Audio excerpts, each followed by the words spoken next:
السلام عليكم ورحمة الله وبركاته. صاحبي يا رسول وهذا كسر وهذا channel كيغا إن شاء الله ما أنت فيديو كمان ضد جيران كسرين لنا أبقى الله يجنيه دي في لوتري أي نوع يجنا ما أنت بيشة شانات تدوير جاي تهاي وحافرمية دي في لوتري هم خطينا نصيب كمرة كده كي حريستين هتشيدوا ين كريان أيال قلنا واقعية مركزي كمان أو دق عير إيش ليجنا قاب كذا يقول له هنتشيدا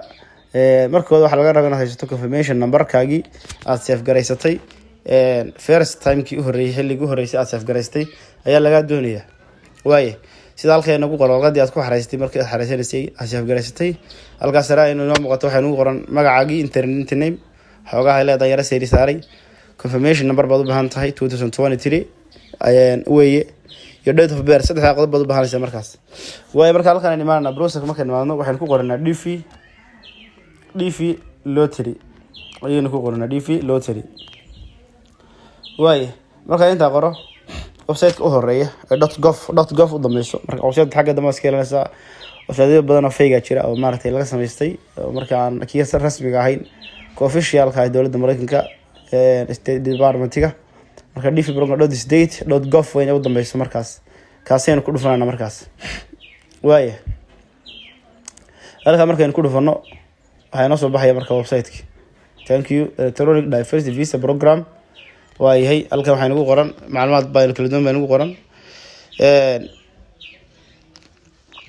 waayahay halkan waxaan ugu qoran markaa natiijadii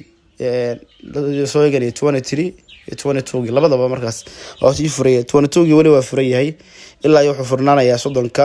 bishan soo socota bisha 9aad ee soo socota ayuu furnaanayaa natiijada 22 sanadkii hore weeye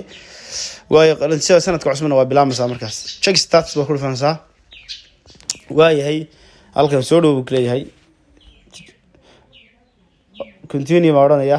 waayahay halkan hadaba aynu galayna saddexdii qodob markaa imka aynu kaydsanay hore oo kaystay marka xariisaysay confirmation number oo numberka markaas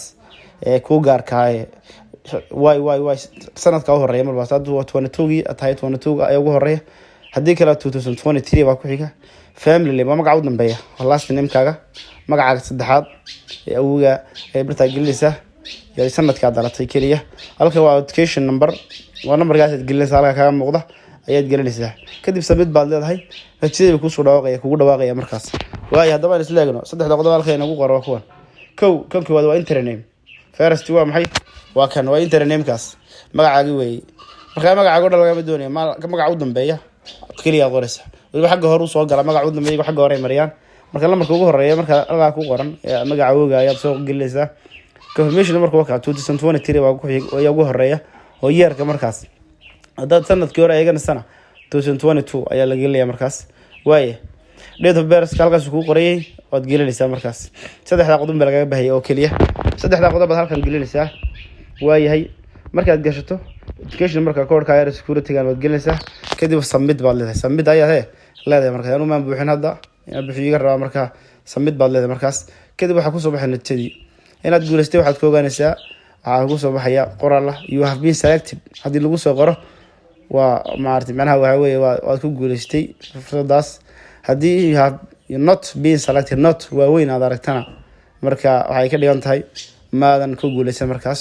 insha Allah inta radid gaaban jeclaan la wadaago aad baad u mahadsantihiin channelka subscribe saara